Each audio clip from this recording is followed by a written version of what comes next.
Nongeye kubasuhuza ndabifuriza kugira ibihe byiza nshuti bakunze wa Primo Media Rwanda. Nayo makuru agezweho. Intumwa za Kongo n'iz'u Rwanda zumvikanye ku bikorwa bibanziriza kurandura FDLR. Naho umuryango w'abibumbye wagaragaje ko Kabuga n'abanyarwanda batanu baba muri Niger bayibereye umutwaro. Mu karere ka Rutsiro hari umusore wimanitse mu mugozi akekwa amadeni yatewe na betting. Ikinshasa amabandi yitwaje intwaro yagabye igitero mu iduka asahura amadolari arenga 8,000. Tshisekedi we yohereje abajenerali b'intarumikwa kurinda umujyi wa Uvira. Mu gihugu cya Cameroon polisi yarashe mu cyico umwarimu wari uri mu myigaragambyo. Naho mu Bufaransa umwe mu bafungiye hamwe na Nicolas Sarkozy arashaka kumwica. Abana babiri bari mu baguye mu gitero cyagabwe n'Uburusiya mu gihugu cya Ukraine. Ngizo zimwe mu ngingo z'ingenzi z'amakuru ya none tariki ya 23 z'ukwa 10 2025 mugiye kugezwaho nanjye Jean Dodier Kanijabo mu kanya turayarambura. Ishyirahamwe ry'abanyamakuru mu Rwanda ARG ku bufatanye n'ishyirahamwe ry'abagore bakora umwuga w'itangazamakuru RFM, urwego rw'abanyamakuru bigenzura RMC n'urwego rw'igihugu rw'imiyoborere RGB bagiye kongera gutanga ibihembo bihabwa abanyamakuru babaye indashyikirwa mu itangazamakuru bizwi nka Development Journalism Awards. Umuhango wo gutanga ibi bihembo uzabera muri Kigali Conference and Exhibition Village kan Kigali ku mugoroba ku itariki ya 7 z'ukwezi kwa 11 2025. Abanyamakuru bifuza gupiganira ibi bihembo bajya kuri website ya ARG ariyo eshatu.arg.org/rwa ahari itangazo rivuga ku bisabwa kugira ngo utsindire ibi bihembo, bagakanda kuri link yateguwe bazakoresha mu gutanga inkuru mu irushanwa. Kwakira inkuru n'ibiganiro bipiganwa bizasozwa ku itariki ya 23 z'ukwa 10 2025 isaa 11 z'umugoroba. Hazahembwa gusa inkuru zikozwe kinyamwuga kandi zagize icyo zihindura mu buzima bw'abantu n'iterambere ry'igihugu. Abapiganwa barongera kwibutswa kubikora hakiri kare hubahirizwa neza amategeko n'amabwiriza. Ku bindi bisobanuro mwahamagara kuri telefone igendanwa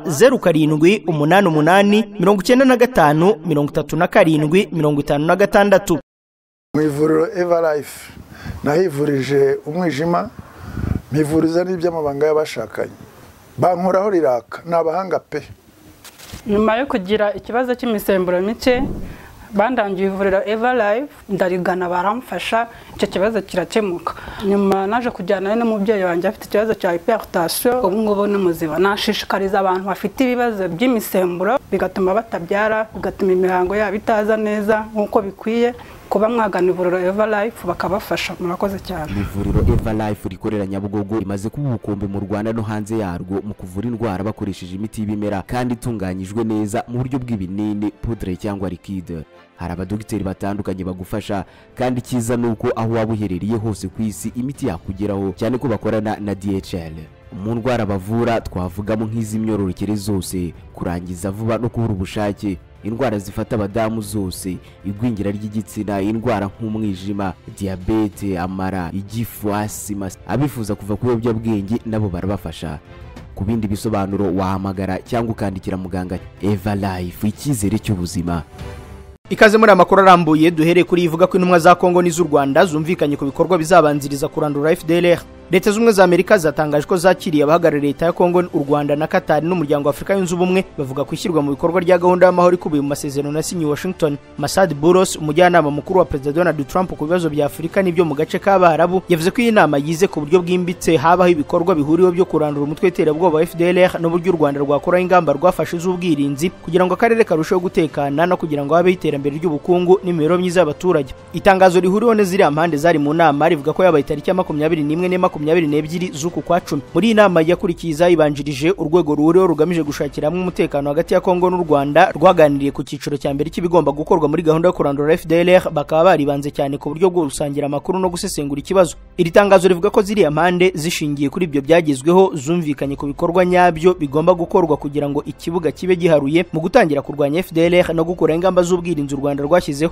Mu nama itaha izaba ku itariki ya 19 z'ukwezi gutaha, ziriya mpande zizongera zihure zirebaho ibyemejwe bigeze n'imbogamizi zirimo. Nubwo bemeze bityo, FDLR yakomeje gukorana n'ingabo za leta ya Kongo ndetse bahirutse kwifata amashusho bavuga ko bazabohora Goma bakagera no mu Rwanda. Ibi biraba mu gihe igisirikare cya Kongo FARDC giherutse gusohora itangazo gisaba FDLR gushyira intwaro hasi ku neza, bitaba ibyo hagakoreshwa imbaraga za gisirikare. U Rwanda rwiteguye gufata inshingano mu gihe MICT izaba yarangije imirimo yayo. Ambasaderi w'u Rwanda mu muryango w'abibumbye Martin Ngoga yabwiye akanama k'amahoro k'umuryango w'abibumbye ko u Rwanda rwiteguye gufata inshingano mu gihe urwego mpuzamahanga rushinzwe gukora imirimo y'insigarira y'inkiko mpanabyaha MICT ruzaba rurangije imirimo yarwo. Ambasaderi Ngoga yagaragaje ko urukiko mpuzamahanga mpanabyaha rwashyiriweho u Rwanda n'urwego rwarusimbuye ari inkingi ya mwamba n'umuhati uhuriweho gukurikirana abateguye bakanashyira mu bikorwa jenoside yakorewe abatutsi. Avuga ko hiyongeraho n'ibindi byaha bikomeye bihonyora amategeko arengera uburenganzira bwa muntu, ariko akanerekana hakiri ibibazo by'ingutu. yabigarutseho mu nama y'akanama k'umuryango w'abibumbye ati byongeye ariko tugomba kuvuga ko tweruye ibyuho bigihari, inzitizi mu bufatanye ni ikintu cy'ingenzi mu gusigasira umurage twubatse. Iki kiganiro kibaye mu bihe bikomeye aho akanama k'amahoro ka Loni gasuzuma urwego rw'ahazaza rwashyiriweho kurangiza imirimo yashyizweho n'inkiko za Loni ndetse n'uburyo uru rwego ruzacungwa. Rero ni umwanya w'ingenzi wo gutekereza ibyagezweho, imbogamizi zigihari ndetse n'uburyo u Rwanda rwiteguye gufata inshingano mu gihe uru rwego ruzaba rwushije ikivi cyarwo. Naho Loni yagaragaje ko Kabuga n'abanyarwanda 5 baba muri Niger bayibereye umutwaro. Urwego rw'umuryango w'abibumbye rwashyiriweho gukora imirimo y'insigarira y'inkiko mpanabyaha MICT rwagaragaje ko Kabuga Felicien n'abandi banyarwanda 5 bafungiwe by'agateganyo muri Niger bakomeje kurubera umutwaro bitewe n'uko babuze ibihugu bibakira. Perezida w'uru rwego Graciela Gati Santana yagije iki kibazo ku nteko rusange ya Loni ubwo yagezagaho raporo y'ibikorwa by'uru rwego mu mwaka w'ingengo y'imari ushize. Uyu mucamanza yagaragaje ko nubwo uru rwego rwafashe umwanzuro wo kurekura Kabuga by'agateganyo nyuma y'aho urubanza rwe ruhagaze n'ubu agifungiwe Irahe mu Buholandi mu gihe atarabona igihugu kimwakira. Graciela yavuze ko u Rwanda rwemeye kwakira Kabuga no kubahiriza uburenganzira bwe, ariko ko umuhanga mu by'ubuzima yagaragaje ko atashobora gukora urugendo rurerure rwo mu ndege, gusa ngo iyo raporo iracyasuzumwa. Yavuze kandi ko ikibazo gikomerera urwego hagarariye ari cy'abanyarwanda 5 boherejwe muri Niger mu kwa 12 kwa 2021 nyuma y'aho bamwe barangije igifungo abandi bakagirwa bere ku byaha bya jenoside. Abani Major Nzoneme François Xavier Mugiraneza Prosper wabaye minisitiri ushinzwe umurimo mu gihe cya jenoside yakorewe abatutsi, Colonel Ntezirya Alphonse Ntagerura Andre na Kapiteni Sagautu Innocent. Uyu mucamanza yagaragaje ko aba banyarwanda nabo babuze ibihugu bibakira kandi ko nabo bameze nk'abafunzwe kuko leta ya Niger itabemerera kubaho bidegembye. Ambasaderi w'u Rwanda mu muryango w'abibumbye Martin Ngoga yasubije ko ikibazo cy'aba banyarwanda borejwe muri Niger cyakabaye cyarakemutse kuko u Rwanda rwagaragaje ko rwiteguye kubakira. Ati nk'uko bigaragazwa n'iyi raporo aba bantu bagomba kwidegembya kandi u Rwanda rwagaragaje kenshi ko rwiteguye kubakira. Urujijo kuri stati yabo naho bakwiye kuba ntirukwiye gukomeza mu gihe igihugu bakomokamo cyagaragaje ko cyiteguye kwakira bene igihugu bacyo. Hashingiye ku masezerano MICT yagiranye na leta ya Niger mu 2021 uru rwego ruha buri munyarwanda $10,000 by'amadolari, hafi miliyoni 14 z'amanyarwanda byo kumutunga buri mwaka, rukanamwishyurira ubukode bw'inzu i Niamey mu murwa mukuru wa Niger. Ubu bufasha bahabwa busobanurwa ko biterwa n'uko leta ya Niger itabaho ubwisanzure bwo kwishakira imibereho i Niamey kuko bo bemeza ko bafungiwe mu nzu bakodesherezwa. Maître Peter Robinson wunganira Major Nzonemeye mu kwa 9 uyu mwaka yandikiye ruriya rwego arumenyesha ko umukiriya we agikeneye gufashwa n'uru rwego kuko leta ya Niger itaramuha ubwisanzure. Abanyarwanda basabye kongezwa amafaranga bahabwa mu mwaka wa 2026 akagera ku $12,400 by'amadolari ku mwaka kuko ngo ikiguzi cy'imibereho i Niamey cyazamutse ku rugero rwa 24% kuva mu 2022. Dukomereza amakuru ku byaha byoroheje byihariye 70% by'ibiregerwa mu nkiko zo mu Rwanda. Umuvugizi w'inkiko Harrison Mutabazi yavuze ko hafi 70% by'ibyaha biregerwa mu nkiko zo mu Rwanda ari ibyoroheje byiganjemo ubujura bworoheje, urugomo no gukoresha ibiyobyabwenge kandi bigakorwa cyane n'abakiri urubyiruko. Ubwo Minisiteri y'Ubutabera yamurikaga ingamba zo kurwanya ibyaha mu mwaka utaha 2025-2026, Mutabazi yavuze ko ibyaha byiganje mu Rwanda ari ibyoroheje kandi bikorwa cyane n'abakiri bato. Ati harimo ubujura bworoheje, gukubita no gukomeretsa no gukoresha ibiyobyabwenge. Nibyo byiganje cyane mu nkiko kandi usanga ibirego byabyo bihera mu nkiko z'ibanze bakajurira bigakomereza mu nkiko zisumbuye n'izindi. Yakomeje avuga ko akenshi usanga ibyo byaha biterwa no gukoresha ibiyobyabwenge kuko abamaze kubikoresha kenshi bagira n'urugomo. Yongeyeho kandi ko ibindi byaha biri kugenda byiyongera bigwa mu ntege ibyo byaha birimo nko guhotera abana n'ibishingiye ku ikoranabuhanga. Minisitiri w'Ubutabera Dr Ugira Shebuja Emmanuel yavuze ko umubare w'ibyaha bikorwa n'urubyiruko uri hejuru ushingiye ku kuba ari rwo rugize ijanisha rinini ry'abanyarwanda, cyakora ngo hari gushyirwa imbaraga mu kurwanya ubuzererezi kuko ariho bihera. Mu mwaka ushize abantu 37 bakurikiranyweho ibyaha bya ruswa. Urwego rw'umuvunyi rwatangaje ko mu mwaka wa 2024-2025 rwashyikirije urwego rw'ubugenzacyaha RIB dosiye z'abantu 37 bakekwaho ibyaha bya ruswa. Umuvunyi mukuru Nirere Madeleine yavuze ko muri uwo mwaka bari bakiriye amakuru ajyanye n'ibyaha bya ruswa 33 mu gihe abantu 66 aribo bari muri izo dosiye. Cyakora Nirere Madeleine yavuze ko ibyaha bya ruswa 16 ari byo byashyikirijwe urwego rw'ubugenzacyaha maze abantu 37 bari muri izo dosiye barakurikiranwa. Urwego rw'umuvunyi ruvuga ko abantu 29 bashyikirijwe izindi nzego nk'amakosa yo mu kazi. Umuvunyi mukuru yavuze ko inzego zose ziba zisabwa gutanga amakuru kugira ngo zigenzurwe. Ati inzego zose zirasabwa gushyira mu bikorwa politike yo kurwanya ruswa, ariko Minicofine, Minijiste, Minedike, Mifotra, Minubumwe, RCS, PSF, RCSP zifite inshingano y'umwihariko yo gutanga raporo ku rwego rw'umuvunyi. Izi nzego zose zatanze raporo zikubiyemo ibikorwa zakoze n'ingamba zo gukumira no kurwanya ruswa. Urwego rw'umuvunyi ruvuga ko hagarujwe umutungo wari waranyerijwe ku byaha bya ruswa n'ibyaha bimunga ubukungu mu mwaka wa 2024-2025 ungana n'arenga miliyari 1,300,000 z'amafaranga y'u Rwanda kuri miliyari 2 zagombaga kugaruzwa. Guhera mu 2014 kugeza mu mpera z'ukwa gatandatu k'uyu mwaka umubare w'amafaranga yagarujwe ni miliyari zirenga 15 na miliyoni 400, hakiyongeraho amayero 3,729 ukongeraho y'amadolari 12,743 n'umutungo ufite agaciro ka miliyoni zirenga 100. Ubushakashatsi bwakozwe mu mwaka ushize 2024 ku miterere ya ruswa mu Rwanda bwakozwe n'umuryango Transparency International ishami ry'u Rwanda bugaragaza ko abaturage babona ruswa cyane cyane mu nzego zitanga serivisi bikaba biri hejuru cyane mu rwego rw'abikorera ku gipimo cya 13% bivuye kuri 15.6% muri 2023.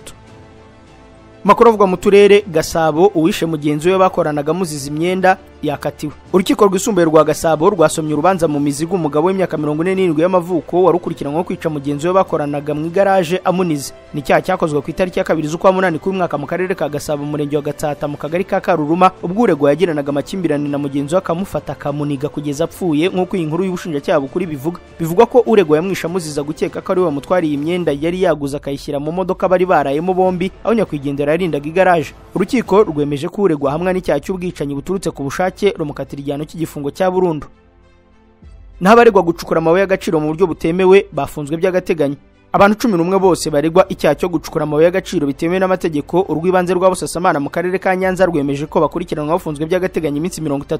Mu rukiko umucamanza avuze ko imyiregurire yabo bose yayisesenguye hafatwa icyemezo ko hari impamvu zikomeye zituma bakekwaho icyaha cyo gucukura amabuye y'agaciro nta ruhushya. Urukiko rutegeka ko bose ari 11 bagomba gukurikiranwa bafunzwe by'agateganyo iminsi 30 mu igororero. Yibukije ko abaregwa bashobora kujuririra iki cyemezo bitarenze iminsi 5. Mu rukiko harimo abantu benshi bari baje kumva isomwa ry'urubanza rw'abantu bikekwa ko bakoreye icyaha mu murenge wa Nyagisozi mu karere ka Nyanza. Umucamanza ntiyavugiye mu ruhame impamvu yashingiye afunga aba bantu by'agateganyo gusa amakuru yizewe agera ku kinyamakuru Umuseke ni imvugo za bamwe mu baregwa. Abantu 5 muri bo bemera ko bakoze ubucukuzi bw'amabuye y'agaciro binyuranyije n'amategeko ariko bakoreshwa nabo bita ababosi nabo bafunganywe nabo gusa bo barabihakana bakavuga ko nabo bantu batabazi. Abafunzwe by'agateganyo bahakana iki cyaha ntibanyuzwe n'iki cyemezo ku buryo bazahita bakijuririra. Intandaro y'aba bose yo gufungwa ni abantu 9 bigeze gutemwa bifitanye isano n'amabuye y'agaciro. Icyo gihe inzego z'umutekano zase zikora iperereza afungwa abantu 17 barimo Major Retired Rugamba Robert na Captain Retired Jean Paul Munyabarenzi. Baregwaga gukora ubucukuzi bw'amabuye y'agaciro binyuranyije n'amategeko baza gufungurwa n'ubushinjacyaha gusa imitungo yabo irafatirwa. Inzego zibanze mu karere ka Nyanza na RIB yo ku rwego rw'igihugu bagiye mu murenge wa Nyagisozi mu karere ka Nyanza kujya inama babuza abantu gucukura amabuye y'agaciro bitemewe n'amategeko ariko n'ubundi bigaragara ko hari abinangiye banga kubireka. Aba bose rero bagomba guhita bajya gufungirwa mu igororero rya Huye. Dukomereze Musanze abaturiye pariki y'igihugu y'Ibirunga batabariza imyanda inyanyagiye hose. Abaturiye n'abagana centre y'ubucuruzi ya Kagano yegereye pariki y'igihugu y'Ibirunga mu murenge wa Nyange mu karere ka Musanze baravuga ko batewe impungenge n'imyanda igaragara muri ako gace ishobora kwangiza isura y'ako gace gakunda kunyuramo ba mukerarugendo. Abaturage bavuga ko kubera kutagira ikimoteri imyanda ishyirwa habonetse hose ugasanga inyanyagiye ikagaragaza isura mbi y'ako gace gafatwa nk'amarembo ya pariki y'igihugu y'Ibirunga isurwa n'abantu benshi barimo abanyarwanda n'abanyamahanga buri mwaka. Umwe muri abo baturage yagize ati imyanda irunze hafi y'amaduka no mu nzira abakerarugendo bahanyura babona umwanda. Twebwe ubwacu biratubabaza twifuza ko batwubakira ikimoteri aho twajya dutwara imyanda kuko ni ibintu biteye isoni kubona imyanda irimo ibikoresho bya plastike birunze hano mu mirima y'abaturage n'inyuma y'amaduka. Aba baturage basanga kutagira ikimoteri ari ikibazo gikwiye kwitabwaho vuba kuko bituma n'imyanda yoherezwa mu mirima cyangwa mu bishanga bikangiza ibidukikije. Ubuyobozi bw'akarere ka Musanze buremeza ko iki kibazo kizwi kandi ko kiri mu byo barimo gushakira igisubizo kirambye mu rwego rwo kurengera ibidukikije no guteza imbere isuku mu mijyi n'amasantere y'ubucuruzi. Karariso Nyirigira umuyobozi w'aka karere wungirije ushinzwe iterambere ry'ubukungu yatangaje ko mu gihe ikimoteri rusange kiri kubakwa murenge wa Gacaca akarere kari gusuzuma uko imyanda iva muri Nyange yakusanyirizwa ahantu hateguwe by'agateganyo mbere yo kujyanwa iki kimoteri rusange kizaba cyubatswe. Akarere ka Musanze gafatwa nk'umutima w'ubukerarugendo nyafurika kuko ariho havumbuye ingagi zo mu misozi zifite uruhare runini mu bukungu bw'igihugu ariko kandi isuku n'imikoreshereze myiza y'imyanda bigira uruhare rukomeye mu kurinda isura nziza y'agace gasurwa no gukomeza gukurura ba mukerarugendo. Mu karere ka Rutsiro ho umusore yimanitse mu mugozi hakekwa amadeni yatewe na betting. Tugirimana Martin w'imyaka 24 wakoreraga ubucuruzi mu karere ka Rutsiro yasanzwe amanitse mu mugozi muri butike ye yapfuye hakekwa ko yiyahuye kubera amadeni menshi yarafitiye abaturage kubera gukunda imikino yiswi y'amahirwe izwi nka betting akaribwa menshi. Ibi byabereye mu murenge wa Mukura mu kagari ka Kagano mu mudugudu wa Kibavu mu isantere y'ubucuruzi ya Gakuta mu ijoro ryakeye.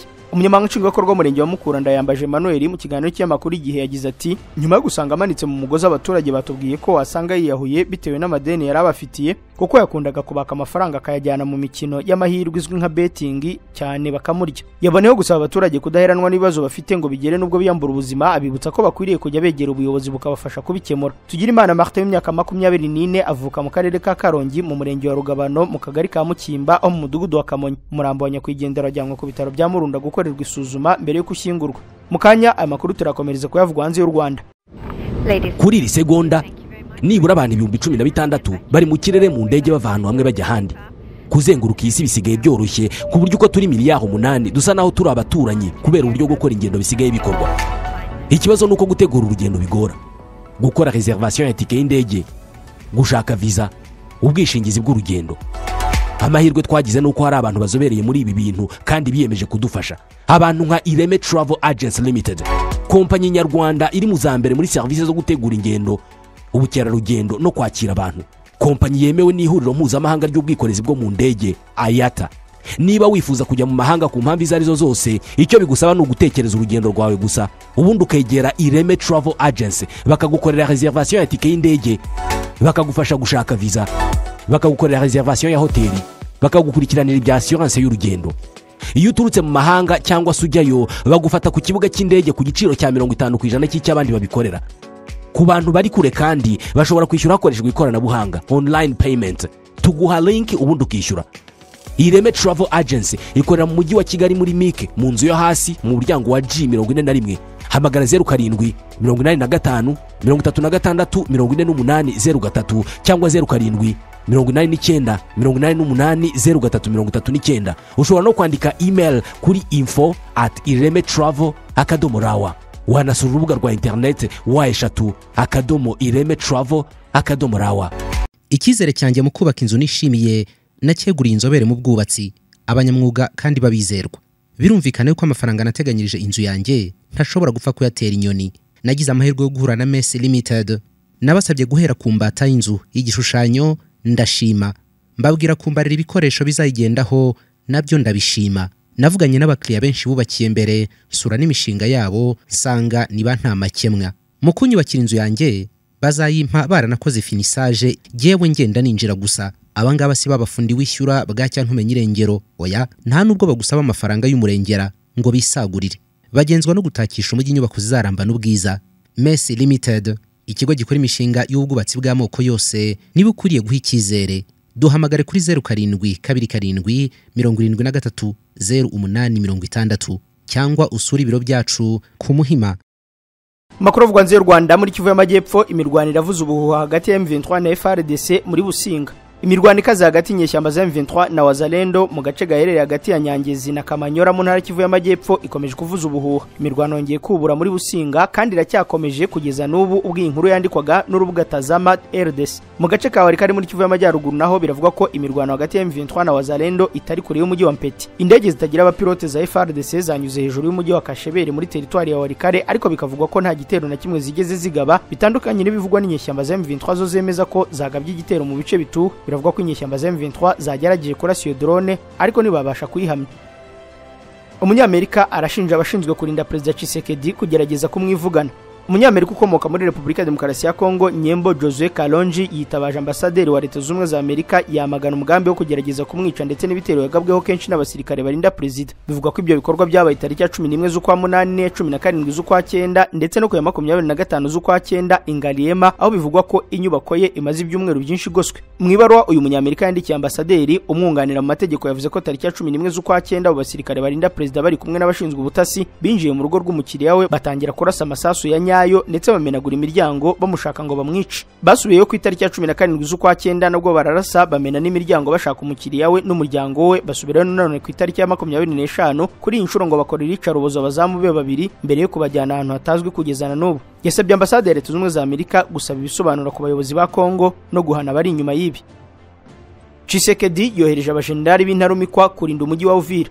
Brigadier General Irunga Kabamba Jacques na Brigadier General Amuri Chivili bageze mu mujyi wa Uvira baturutse Bujumbura mu Burundi, aho boherejwe na Perezida Tshisekedi gufata inshingano zo kurinda uwo mujyi. Aba basirikare bakuru mu ngabo za Repubulika ya Demokarasi ya Kongo bageze Uvira banyuze ku mupaka wa Kavimvira. Brigadier General Irunga Kabamba Jean-Jacques yoherejwe muri uyu mujyi nk'umugaba w'ingabo wa 33e Legion Militaire mu gihe mugenzi we yahawe inshingano zo kuyobora ibikorwa bya Operation Sokolade muri Kivu y'Amajyepfo. Kabamba yahawe inshingano nyuma y'urupfu rwa Brigadier General Mwakumbuluku Jean Daniel wapfuye mu kwezi kwa 8 uyu mwaka. mwaka. Ni mu gihe Brigadier General Amuri yasimbuye Mwehu Lumbu Evariste wari wahaze inshingano nyuma ya Brigadier General Olivier Gasita yirukanwe muri uyu mujyi. Gasita mu bwoko bw'abanyamurenge yirukanwe muri Uvira nyuma y'imyigaragambyo yaguyemo n'abantu ashinjwa gukorana na M23. Kugeza amagingo y'ubutegetsi bwa Kongo buragaragaza ko butifuza ko umujyi wa Uvira ugwa mu biganza bya M23. Ariyo mpamvu FARDC yarunze ingabo nyinshi muri uwo mujyi zirimo n'iz'abarundi. Ni mu gihe abarwanyi ba M23 bavuga ko isaha n'isaha bashobora kwigarura uyu mujyi kuri ubu urimo akavuyo k'abarwanyi biganjemo muri Wazalendo na FARDC badahwema gukozanyaho.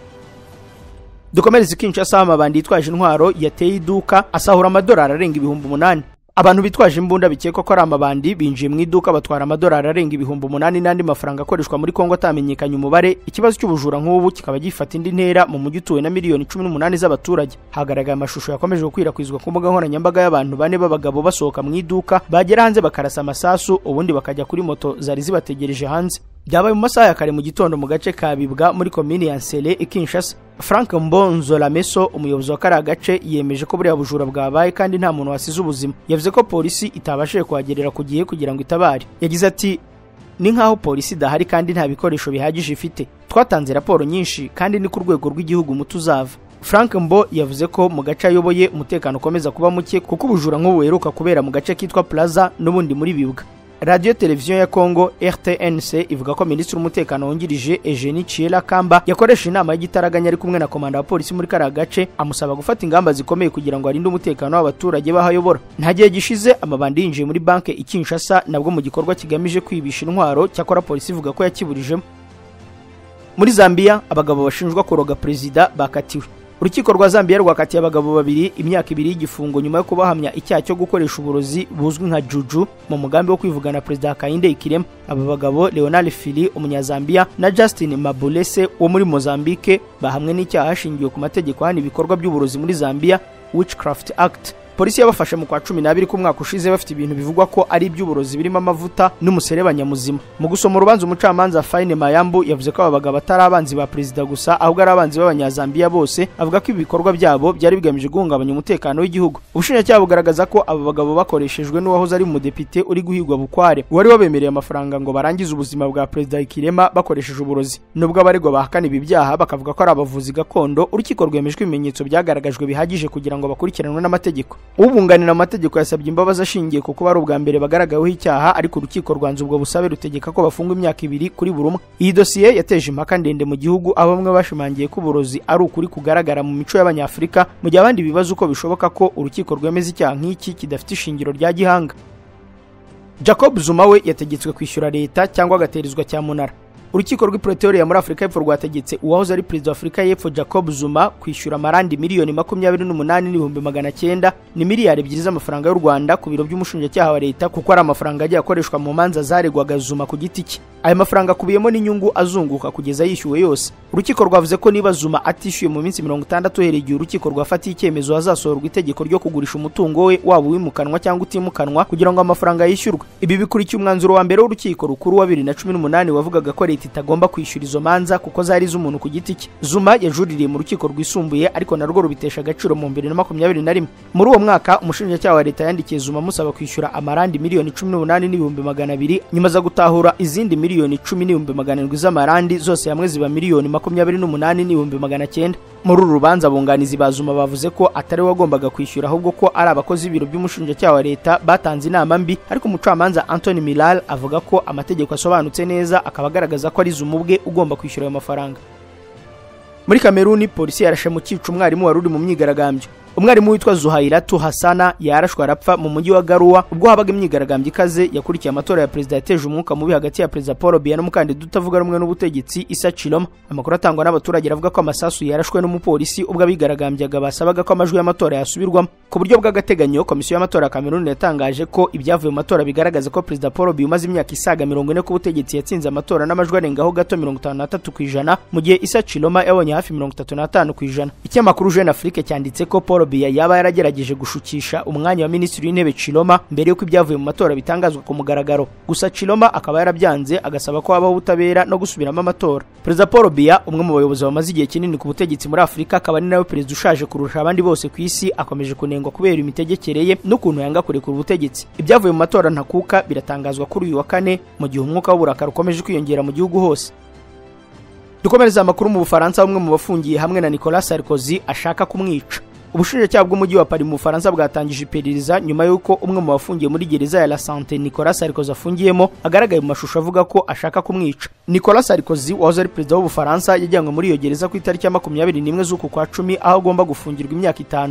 Ni nyuma yo guhamwa n'icyaha cyo kwakira amafaranga yakoresheje yiyamamaza mu buryo bunyuranyije n'amategeko ayahawe na Colonel Muammar Gaddafi wahoze ari perezida wa Libya. Ku munsi w'ejo ibiro ntaramakuru Reuters byandikiye ubutumwa bwa email n'ibiro by'umushinjacyaha w'umujyi wa Paris buvuga ko ubuyobozi bwa gereza ya La Santé bwamenyesha ibiro by'umushinjacyaha i Paris kubwo Sarkozy yageraga muri iyo gereza hari umwe mu bandi bahafungiye wafashe amashusho avuga ko ashaka kuzamwica. Ayo mashusho yafashwe n'iyo mfungwa ivuga ko ishaka kwica Sarkozy yaje no kugera kuri internet atangira guhererekanywa ku mbuga nkoranyambaga. Ayo mashusho y'amasegonda 31 agaragaza imfungwa itigaragaza isura iri ahantu ubona ko hafunze ivuga itunga intoki imbere ihamagara Sarkozy. Ibitanga ubutumwa mu Gifaransa mu ijwi riranguruye ivuga ko bazi buri kimwe kuri Sarkozy kandi ko bagiye guhorera Gaddafi ndetse igasaba Sarkozy gusubiza miliyoni z'amadolari yahawe na Gaddafi. Nyuma y'uko ayo mashusho akwirakwijwe, polisi y'Ubufaransa bisabwe n'ubushinjacyaha isitangira iperereza ihata ibibazo imfungwa 3, ibibazo birimo imfungwa yatanze ubwo butumwa ndetse ifatira telefone 2 zifashishijwe mu gufata no gukwirakwiza ayo mashusho. Ibyo kandi byatumye Sarkozy ahita ahabwa abapolisi 2 bo kumurinda kubera impungenge z'umutekano.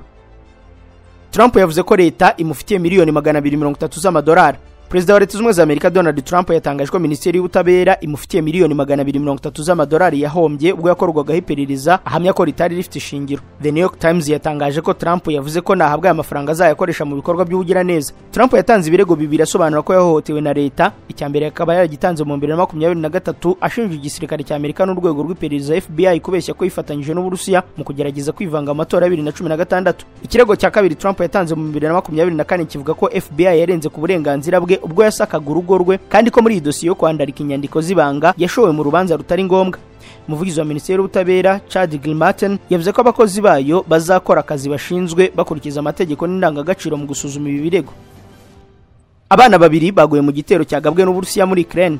Ubuyobozi bwa Ukraine bwatangaje ko nibura abantu 7 barimo abana 2 baguye mu bitero bikomeye by'indege zitagira abapilote n'ibisasu by'Uburusiya byagabwe kuri Ukraine. Ishuri ry'incuke ryagabwe igitero mu mujyi wa Kharkiv naho mu murwa mukuru Kiev agaragara ibyangiritse byinshi. Abana kandi bari mu bantu 27 bakomeretse. Ibi byabaye amasaha make nyuma y'uko Perezida wa Leta Zunze Ubumwe za Amerika Donald Trump atangaje ko gahunda yo guhura na Perezida w'Uburusiya Vladimir Putin i Budapest yasubitswe avuga ko adashaka inama izaba imfabusa. Perezida Volodymyr Zelensky yavuze ko ibitero bigaragaza ko Moscow itabangamiwe bihagije kugira ngo ihagarike intambara. Nshuti wakunze wa Primo Media Rwanda, inkuru y'igitero cy'Uburusiya kuri Ukraine niyo dusoreje amakuru ari kugarukwaho. Reka mbashimire ko mwari mudukurikiye, mbararikiye gukomeza kureba ibindi biganiro bikuru urubuga. Mugira amahoro.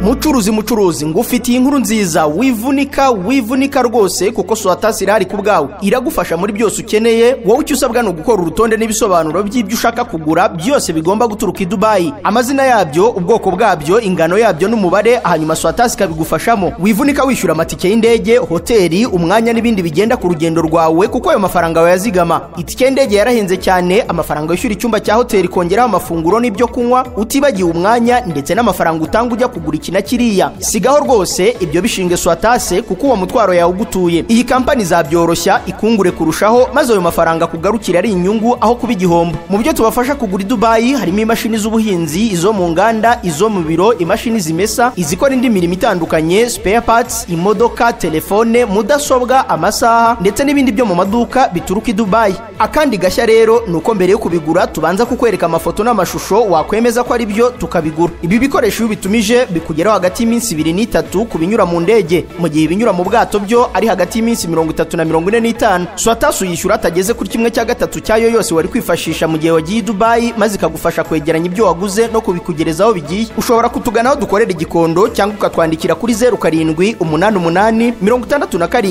85 97. Gukorana na Swatasi ni ukuzigama amafaranga, umwanya no kwirinda ibikujagaraza.